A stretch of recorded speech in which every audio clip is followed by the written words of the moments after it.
សួស្តីប្រិមិត្តប្រហែលថ្ងៃមុនក្រុមហ៊ុន Ford បានតម្លាក់ poster មួយបង្ហាញពីការ pre-order ទៅលើ model ឆ្នាំ 2026 មានដូចជា Ford Ranger XL XLT Valtrac និង Everest ជាដើមហើយកាន់តែពិសេសបាទនៅខាងស្ដាំដៃខ្ញុំនេះបាទមួយរយៈមុនបងប្អូនសួររកច្រើនណាស់បងថាអូនពេលណា Ford Ranger XL ចូលវិញពេលណា Ford Ranger XL ចូលវិញបាទឥឡូវនេះកាន់តែពិសេសបាទ Ford Ranger XL ស៊េរីឆ្នាំ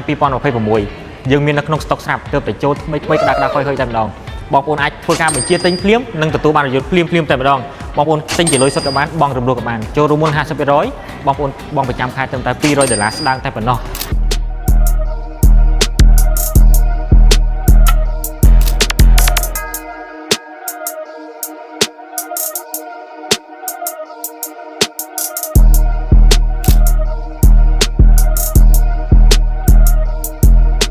ហើយសម្រាប់ព័ត៌មានបន្ថែមបងប្អូនអាចតាក់ទងបានតាមរយៈលេខទូរស័ព្ទដែលខ្ញុំដាក់នៅខាងលើវីដេអូស្រាប់តែម្ដងជាចុងក្រោយខ្ញុំបាទរដ្ឋាសូមអរគុណសូមគោរពលាបាយបាយ